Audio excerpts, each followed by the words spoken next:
Ezequiel Rivero con Consumos Culturales. Hoy con entrevista aquí en el estudio le vamos a dar la bienvenida a Julia Aulier. No sé si se lo pregunté antes del apellido, capaz que de todas maneras lo dije mal porque soy así, directora de Planificación y Seguimiento de Gestión del Ministerio de Cultura. ¿Cómo estás, Julia? Bienvenida. Hola, buen día, está muy bien el apellido. Perfecto. Qué interesante, porque la verdad que todo el tiempo están amenazando de muerte a los medios tradicionales, pero me parece que de lo que vamos a hablar ahora va por otro lado.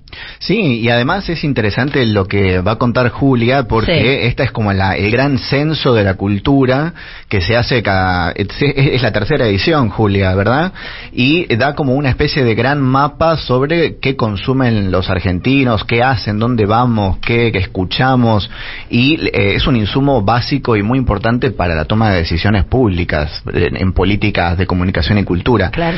Una de las cuestiones que me llamaba mucho la atención leyendo los datos preliminares que se presentaron esta semana en el Ministerio de Cultura era la sobrevida de los medios tradicionales de comunicación, de la radio y la televisión, que muy a menudo dan por muertos. Así es. ¿Cómo ven, Julia, esta variación entre las ediciones anteriores y la actual en el consumo de medios tradicionales? Bueno, en principio vemos sí eso que vos decías, ¿no? Que todos pensábamos que la tele ya no iba más y más del 90% de la población miró tele durante el último año, y cuando se le pregunta si lo hizo ayer, y todos contestan que sí. O sea, ese porcentaje tan importante. Entonces lo que vemos es que hay una leve caída, pero perdura en el aparato televisor, digamos.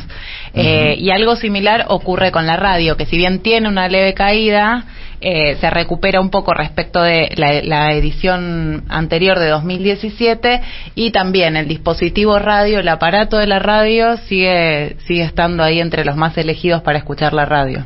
Mira vos, o sea, el formato analógico. Claro. No tanto de celular. Yo hubiera creído que me ibas a decir, muchos la escuchan a través de la compu, del celular o... Y el 50% lo escucha a través del aparato radio. Y después hay un 30% que lo escucha por el celular, digamos. Está repartida la cosa.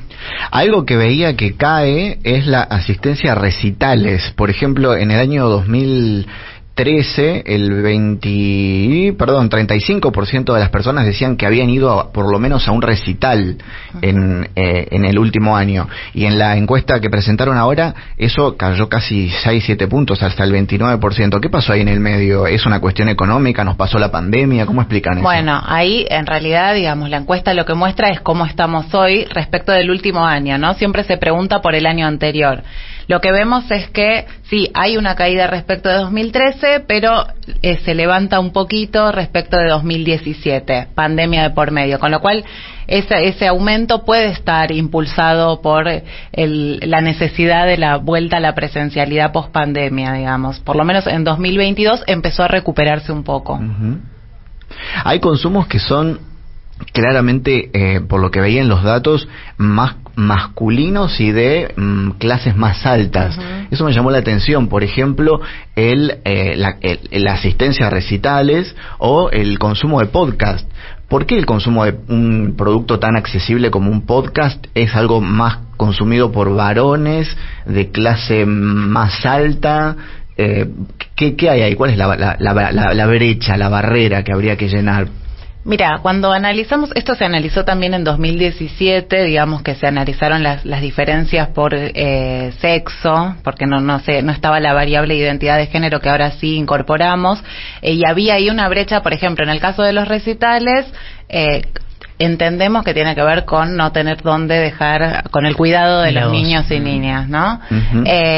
En el caso de los consumos digitales, como videojuegos, por ejemplo, que también es bien masculino, digamos, lo juegan más los varones que las mujeres, digamos, tienen que ver con prácticas que se transmiten y que tienen que ver que se van generando culturalmente, digamos, en los hábitos, porque sí la cuestión del nivel socioeconómico es marcada y habría que ver por qué hay esa brecha, digamos, si los videojuegos son pagos, no, o lo mismo con los podcasts, es gratuito.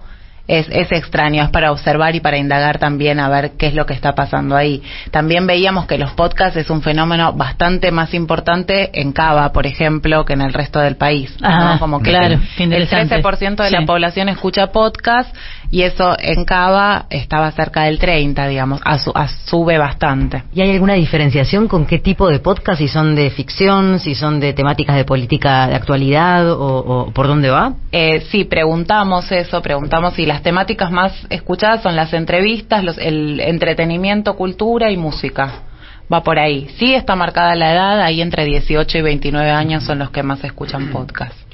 Julia, ¿y hay alguna distinción que se haga con este análisis con respecto a las producciones nacionales, ponele, o producciones extranjeras? ¿Hay algo de eso que hayan observado? Bueno, sí, nosotros hacemos esa pregunta en todos los consumos, ¿no? La encuesta es larguísima, son más de 40 minutos de entrevista presenciales, cara a cara. Esto lo digo porque estamos en un momento en el boom de los datos, donde hay muchísimos datos circulando y no se perdió un poco el tema de la entrevista y del diseño muestral, del relevamiento más tradicional, ¿no? Por eso este es un relevamiento bien tradicional con un diseño muestral que nos permite decir que es representativa de la población. Son entrevistas en todo el país, en ciudades de más de 30.000 habitantes, a personas de 13 años y más.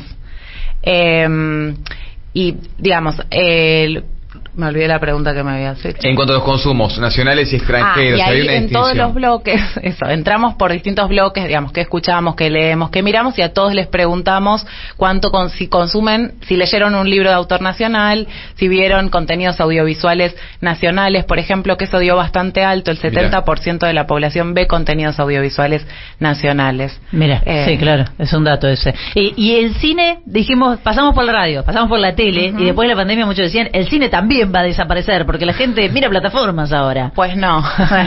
Buenas noticias para el cine. No, buenas noticias para el cine. Después de la pandemia vuelven, digamos, no recuperamos los valores de 2013, pero sí aparece de vuelta como salida, y lo interesante es que aparece entre los más jóvenes, ¿no? Quienes tienen entre 18 y 29 años son los que más van al cine. ¿En serio? Sí. ¿Mirá? Sí. ¿Qué pasa con los libros, Julia? Porque estaba viendo que el 62% de los hogares tiene hasta 25 libros en su casa. ¿Eso es poco, es mucho? Hay que pensar en la digitalización. Ahora la gente lee más en tablets, no compra tantos libros físicos. Mira, yo pensaba, en términos poblacionales, para ser precisa, parece que es bastante, porque la mayoría tiene muy pocos libros en la casa, y lo que sí vemos con la encuesta es que cuanto más libros hay en la casa, más leen, más se lee, con lo cual es evidentemente un estímulo en términos de promoción de lectura. Lo que vemos con los libros es que más de la mitad de la población leyó un libro al menos el último año, y que el formato predominante sigue siendo el papel. El formato digital alcanza un 20%, que es alto, pero sigue siendo el papel el predominante. A mí lo que me parece muy destacado de esta encuesta es cuáles eran los géneros musicales preferidos en el 2013 y cuáles son los géneros musicales más escuchados en la actualidad. No lo voy a decir yo, que lo diga Julia. Que lo diga Julia, que la tenemos acá, contanos. Porque yo creo que eso es un indicador de que la sociedad siempre está mejorando. O sea, que hoy se escucha bolero y tango. No, a ver, no sé, ¿qué escuchábamos en el 2013? En el 2013 era la música melódica, la romántica. Ahí está. Yo me quedé ahí, género entonces. Predominante. Sí, me quedé en 2013. Fuimos románticos en el año nostálgico. 2013, estuvimos escuchando eso en el año... Mirá vos. Sí, y ahora nos dio que la cumbia y el reggaetón. Mira, levantamos un poco la energía. Fiesta. Más bien, es fiesta. Y después le sigue ahí muy cerquita el rock nacional. Ajá, mira vos, qué interesante. Recién hiciste una diferenciación en cuanto a los juegos y demás. Digo, podría preguntarte qué consumimos más las mujeres, supongamos, y qué consumen más el público masculino. Mira, podrías preguntármelo porque la encuesta lo tiene todavía. Ajá. Lo que presentamos el lunes fue un adelanto de los principales cruces con la información más destacada, porque es una encuesta muy amplia, y todavía los cruces por género, así con precisión, no los tenemos. Bien. Pero vamos a sacar nuestro informe específico sobre los determinados perfiles para ver sobre todo dónde hay brechas, ¿no? Julia, la encuesta diferencia regiones en la Argentina, NOA, NEA, Patagonia, Centro. ¿Cuál dirías que puede ser, por ejemplo, alguna particularidad en los consumos culturales de, no sé, la Patagonia, por ejemplo? Bueno, en la Patagonia aparece mucho las plataformas. Las plataformas se destaca. A diferencia y el contenido audiovisual.